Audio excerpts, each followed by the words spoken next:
Sailors, what is the scariest thing you have ever experienced at sea? I sailed out past the breakwater to begin a long downwind ride across Lake Ontario. All morning, the weather stations had been reporting west winds at 30 to 40 knots and up to 3-meter waves. This was playtime for Humbly, my 24-shark sailboat. We had been out many times in these conditions and Humbly always surfed along downwind under main and storm jib at exhilarating speeds ahead of the crests. For about an hour Humbly went faster than she had ever gone before. She surfed down 3-meter waves, and in the gusts the pressures turned into humming in the hull and vibration on the tiller. There was tremendous pressure on the mast and rigging. The rudder was kicking up a rooster tail. At about 4 o'clock we were between 6 and 8 miles from the south shore. The mother of all waves picked Humbly up, turned her sideways and heeled her almost 90 degrees. It bumped the bottom of the boat and boosted me off balance off of the seat. I felt like a volleyball set up for a spike. The wave broke over the cockpit and slammed me over the leeward coaming. Somewhere in the tremendous rush of water I took my left hand off the tiller and the next thing I remember is hanging in the water on the port side reaching up and over the transom grasping the tiller with my right hand. Then the boat tilted to windward, I lost my grip and went underwater.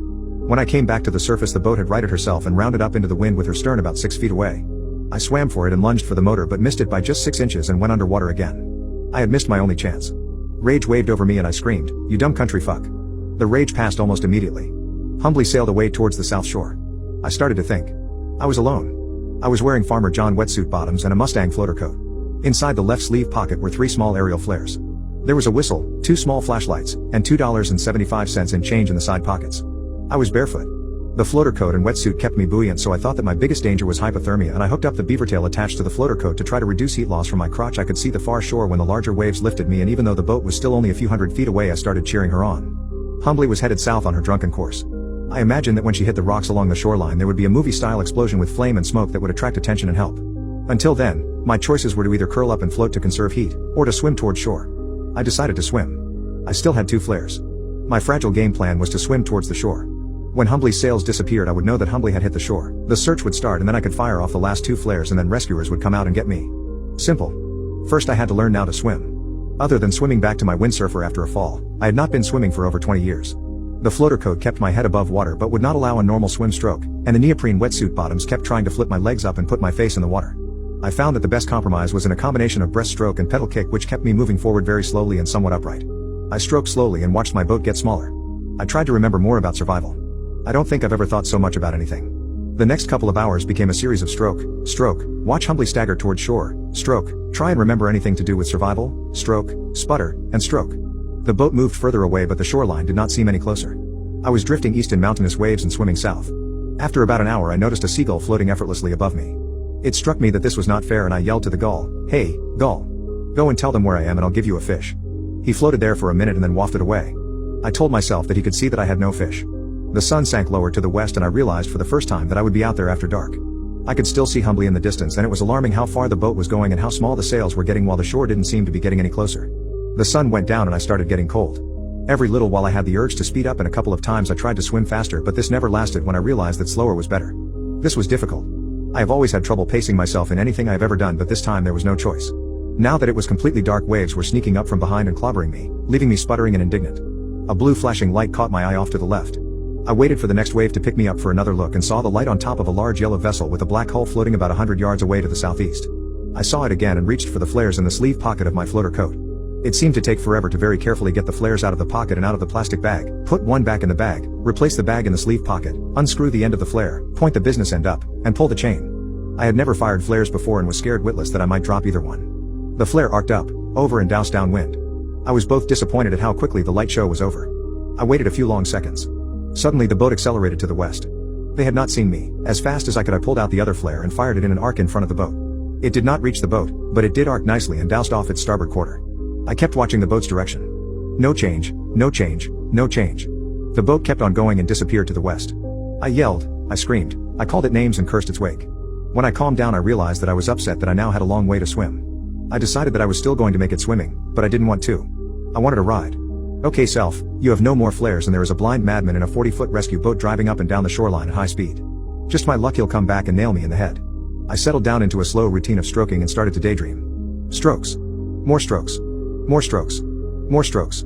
I tried body surfing and caught a few waves that turned into exciting and long rides, but I realized that they were not free rides because they took so much energy. Things were going well enough. What can possibly go wrong? I could hit a cold patch in the lake.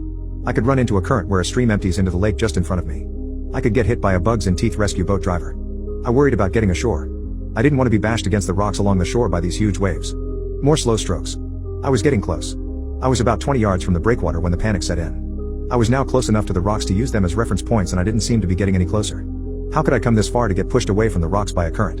I ran out of breath and rested, collected my wits, and went back to the slow stroke game plan that had been successful for so long. A few minutes later, a wave picked me up and deposited me gently on a large flat rock. I considered it a last gift from the lake. People who have had run-ins with serial killers, what's your story?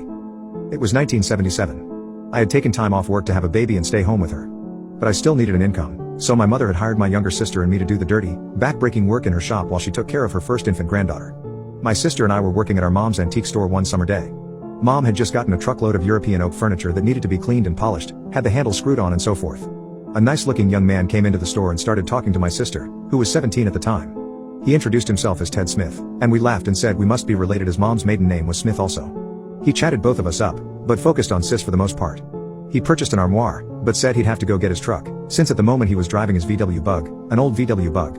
He then asked my sister and me if we wanted to go out to dinner that night with him. We were sweaty and dirty from work, I had a baby to care for, and Sis already had a boyfriend, so we said, thanks, but no thanks, Ted. He asked me to ride with him to get his truck so he could drop his Bug off at the auto shop for repairs, but by that point I had to get home to my infant, right away, because I was still nursing her and I thought my breasts were going to begin leaking at any minute. However, he wouldn't give up trying to get one or both of us away from the shop. He said he could come back about 10 p.m. that evening for his armoire and asked whether one or both of us would be there. We replied, no, we close the shop at 6, and we both had places to be tonight. He was persistent. How about tomorrow night? No, we close at 6 o'clock, except on Saturdays, when we close at 4 o'clock. He asked whether one of us could meet him early in the morning, like at 5:30 a.m., but neither of us wanted to. He was getting to be a bit creepy and Sis and I were eye-rolling at each other. Eventually, he said he was sorry but he couldn't buy the armoire if we couldn't be flexible. We hated to give up the sale, but after he had been there for 2 hours, we thought he was just looking and taking up our time. We still had a lot of work to do on the furniture that had just arrived in the shop. Finally, we just wanted to finish our work and go home. At 6 p.m., as we were leaving, his VW Bug was parked outside and he asked us whether we wanted to go for coffee. He especially wanted my sister to go. We said, thanks, Ted, but no thanks. Like we said earlier, we have plans, but he continued to be insistent. Finally I said, Sis, let's go, I'll take you home. Even though she had her car there, for some reason I didn't want to leave her to drive home alone with this guy around. So he drove off in his Bug and we really didn't think of it again. Until the next year, a picture of him appeared in headlines and in newspapers. Ted Bundy, it still sends chills up my spine, writing this, and Sis and I talk about it occasionally. We were two lucky young women that day. If either of us had agreed to go, we would have been roped and murdered like the at least 30 other women Bundy kidnapped. What's the best gift you've received from a significant other? My husband is a spoiled rotten man boy. His mother started it, and I have continued it. I have spent our entire relationship dragging him kicking and screaming into adulthood, and he is much better than he was when we met, but in many ways he is still a pampered 12-year-old. My husband has never lived by himself, paid a bill, or cooked a meal. He literally never learned how because he never had to and he was never taught. When I met him, he was still living with his parents and eating twice a day at his favorite Taco Bell. Even now, after almost 17 years of marriage, I do all of the cooking and most of the housework. Sometimes I mind, but for the most part, I just put up with it because I love him very much. In contrast, I lived by myself for well over a decade before I met him. After graduating university, I got a small cheap apartment and a used car and a job, and I did everything adults do because I had no one else to rely on: bills, investing, saving, cooking, cleaning, car repairs, taxes, everything. Since our wedding, my greatest hope was that my husband predeceases me, because he would be so helpless without me. In February of 2014, I broke my arm in a fall. A bad break.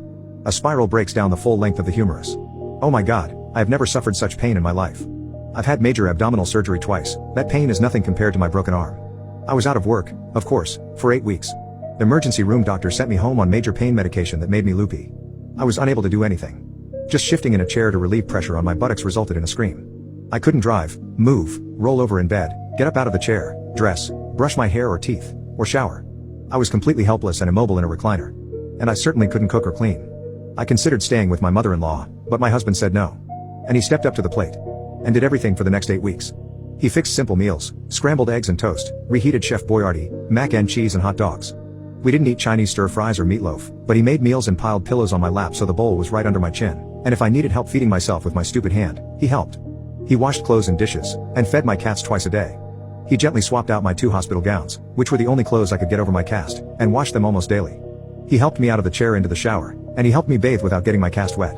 He shampooed and brushed my hair and he helped me on and off the pot, and stood in the hall ready if I needed help while doing my business. Thankfully, I was able to manage myself with my stupid hand, if I was clumsy. He loaded my toothbrush for me. Seriously, as an experiment, try to do that one-handed using your non-dominant hand. He took my direction to pay the bills, and helped me in and out of and roll over in the bed. He took me back to the hospital for my follow-up visits, putting on jeans under my hospital gown and helping me in and out of the car and buckling my seatbelt. I was a 200-pound infant in pain and he took complete care of me. When I didn't think he knew how, or would be able, my husband took care of me. Without complaints. I never felt so loved. It was the greatest gift ever. Not only because he took on my responsibilities and worries so I wouldn't have to, but because now I know he's not as helpless as I thought he was. Now I don't have to worry about him so much, if something were to happen to me. I know he's spoiled, but he's not so completely spoiled that he's crippled. And all that happened years ago. Now he's even less spoiled and more adult. Now he's holding a full-time job and completely supporting me while I look for work. He has his chores that he takes care of without prompting. And if I'm unavailable, he feeds himself and the cats, and sometimes he even goes grocery shopping. And I mean, in a supermarket, not 7-Eleven. My husband took care of me when I was completely invalid. That was the greatest gift ever. I love him very much. What is the saddest thing you have heard a child say? I supervise foster homes. A few years ago, one of my foster families had taken placement of a little boy named Chris.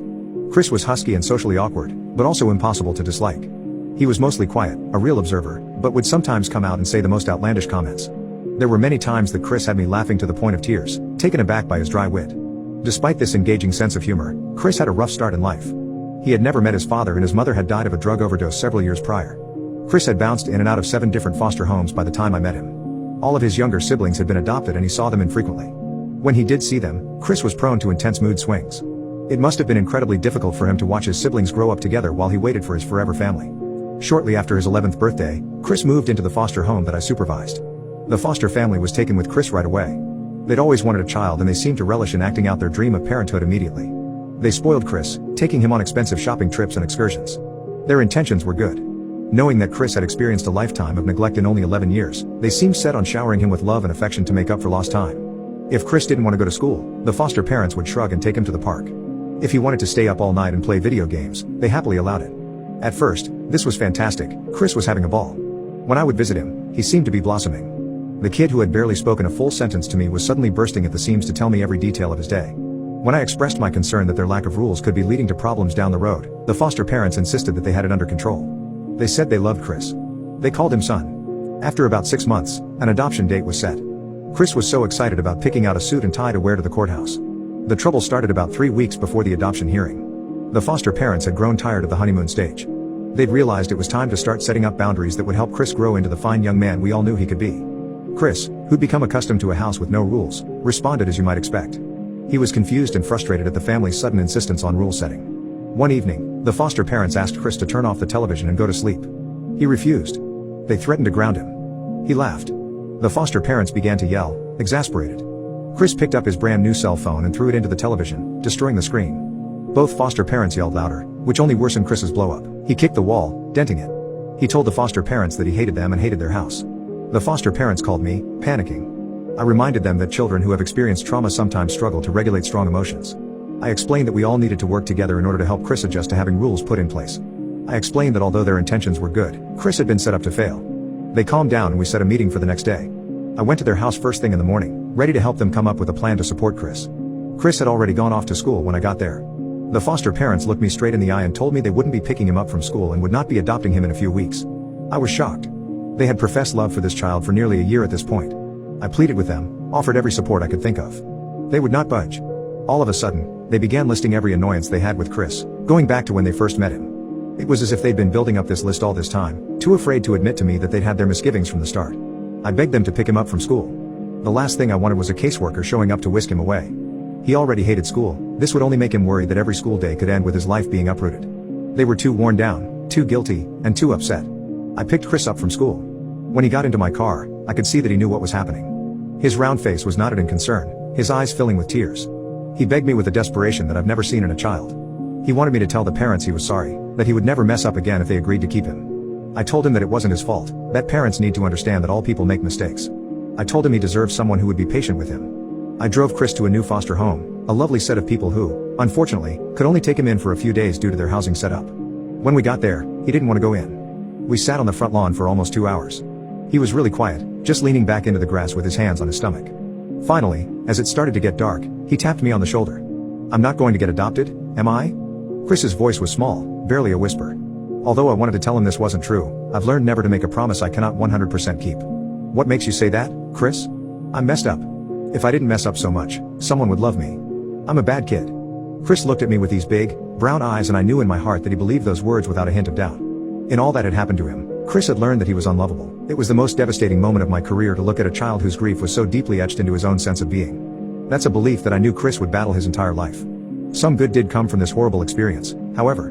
Desperate to find a loving home for him, his caseworker contacted his maternal side of the family and explained what had happened. Up until this point, they'd staunchly refused to give even a hint of his dad's name. After weeks of pleading, they finally gave us a name. Unfortunately, Chris's dad had died years before, but he had a brother. This brother had never even known Chris existed, but he was thrilled. He and his husband had recently adopted a little girl and had been talking about opening up their home to a second child. It was serendipitous.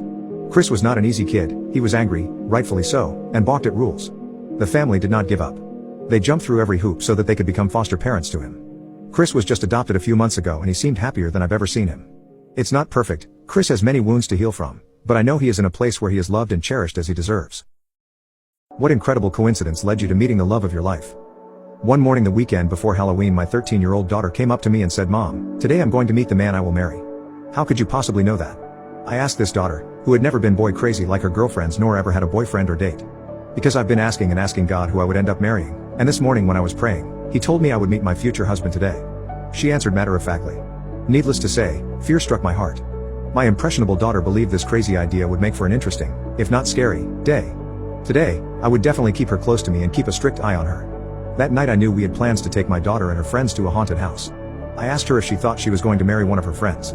She said no, I'm sure it will be someone totally new that I've never met before. Yikes, fear again, nothing eventful happened all day. But that evening the line waiting to go into the haunted house went down the street and around the block. The kids didn't seem to mind the long wait and goofed around in line and talked to others nearby.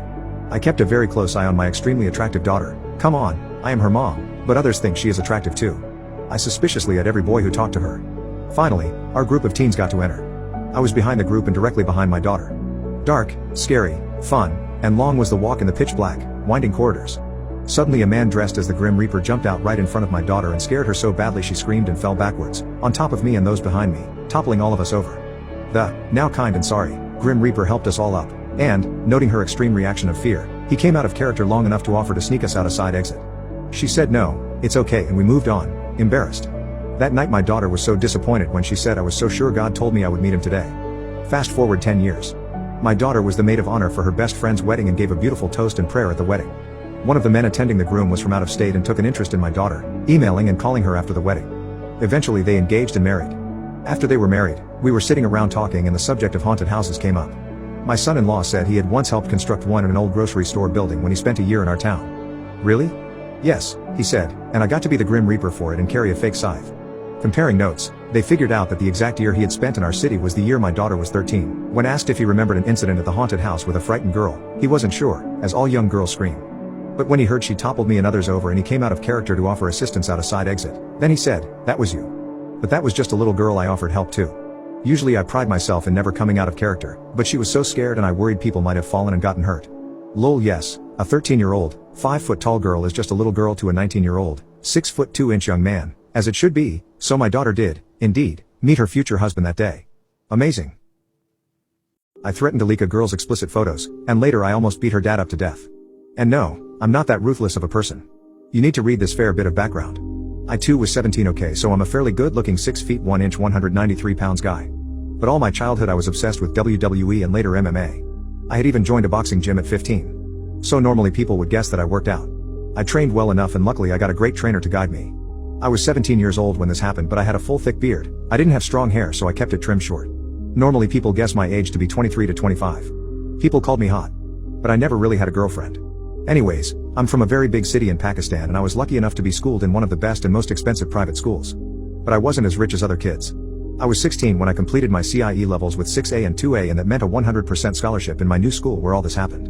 The people there were filthy rich, but they were mostly nice people with few being the rich stereotype jackasses. This was a co-ed school, not very common in my country, and by then mid-end of my first year of A levels I was well known to be a nerd with all A's. Guys would come up to me for help, and I'd always help them because I love that feeling you get when someone needs your help.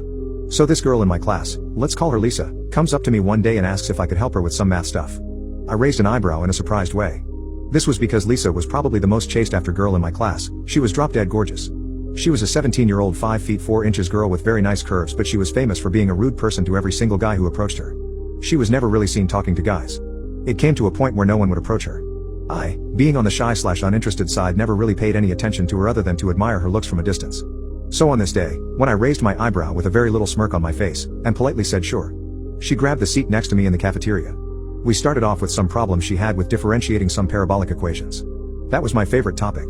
I got really involved, but 10 to 15 minutes into the rant, right in the middle of a sentence I was saying, she interrupts and says something which can roughly be translated as "so you really are a nerd." This is the first time a guy talked to me for so long and didn't hit on me and looked at me weirdly. I wasn't excited at hearing this or anything. I was rather confused about what to reply. I just smiled. We finished the whole thing. She packed her books up and left. But I could really sense every single guy, and there was really weird around me after this. That evening, I logged into my Facebook account and saw her friend request, which I accepted, and within 2 minutes I got the first message from her. This was around 6 p.m. Next thing I realized, it was 12:30 in the night, and we were continuously talking for 6 hours or so. Then I said to her that we really should pause it for a while because I hadn't even eaten anything since I started talking to her. But out of nowhere, she invites me to her place and says we can order a pizza or something. They deliver 24/7. At first I thought it was a joke, because Pakistan is an Islamic country with laws that forbid all physical relations with other genders other than your married spouse, and having a relationship before marriage can really ruin a girl's image. Just 2 days ago, a famous model was killed in the name of honor by her own brother. She shot scandalous selfies and videos. Her name was Kandil Baloch, you can look it up. So back to the texting. I say yeah right with a smiley, and she texts back, that was a serious offer by the way. My parents aren't home. And her brother was maybe 6 or 7? But he didn't seem like a problem the way she was comfortable with it. I accepted her offer, and within 30 minutes I was at her doorstep. We went in and talked for an hour or two, ate, and she even showed me her new electronic hover thing that you step on and it has wheels on it. I don't know what it's called. But then she leans in and kisses me. That was the second kiss of my life, first in 3 years. I know it may seem really fast, but within 60 seconds we were on her bed and really making out wild. We did that for an hour or so before I had to leave. When I got back home, we again talked for 2 to 3 hours. During the next 10 weeks, we met up some good 10 plus times. I also lost my virginity to her. One day she had this newly released iPhone 6s Plus, and while we were at it, she recorded us and took selfies. And later that day, she shared our own prawn selfie videos and photos with me on WhatsApp. I must say I had a feeling she shouldn't have filmed it. But I didn't say anything. Fast forward 3 months, one day she somehow manages to put her phone unlocked, and her mother spies on her. When confronted about all the sexy messages and all, she accused me of blackmailing her into this just to save her ass. She got a couple of her friends to falsely testify for her. When her dad got to know about this, he called my father that night and literally threatened him how easily he would crush our poor ass and what a dirty pig I was. But he also said he didn't want people to know about this, and I should never try to contact his daughter again. I obliged. My father took my phone away. Next morning, to my surprise, I got a call in the headmaster's glass cabin, and there she was with her parents. They sat me down, they accused me, and degraded me, to a point where I had started to cry and they wouldn't even let me call my parents. Half of the students in that campus knew what was going on, and I don't know how, but then the threats got wilder, and at one point I broke down, stood up, and the top of my lungs yelled while I also cried, "You sick fuck. You say another word to me, I will forward every single one of the messages your girl sent me, and every video I have to every single person I know." At this point her dad looked like he had seen a ghost or something. Her mother was quiet like a dead cow. Lisa broke down in tears, and her father looked at her like he too knew her game was over. I got up, I walked out of the cabin and into the main reception hallway. There were a few people there who kept staring at me. But then her father comes out storming, and advances towards me. Just as his first half slap hit my face, I lost my mind. All my training, my footwork, everything just acted out at once, and I started beating him up. I threw punches breaking his nose, or maybe I crushed it with my hard elbows. It was a bloodbath. No one stopped us, and once he got down, I sat on his chest, and I punched his face like a dough for the next 15 to 20 seconds until the bystanders finally thought someone was in real trouble, and by then his wife and Lisa had run up to us, but the school peons and T-boys and receptionists grabbed me out of there. I won't say that it was life-threatening for him, but I later got to know that an ambulance had been called because he didn't get up in the first 5 minutes and they thought something had happened to him. It was only his nose and a cut on his eyebrow. They later filed a police report. But we got it settled. They made me write on a piece of paper, "I will have nothing to do with her, and I will never leak anything I have. And they will not report me." This means a lot over here. And it has been 9 months since then. She changed schools, but I saw her a couple of times. I pretended I never knew her.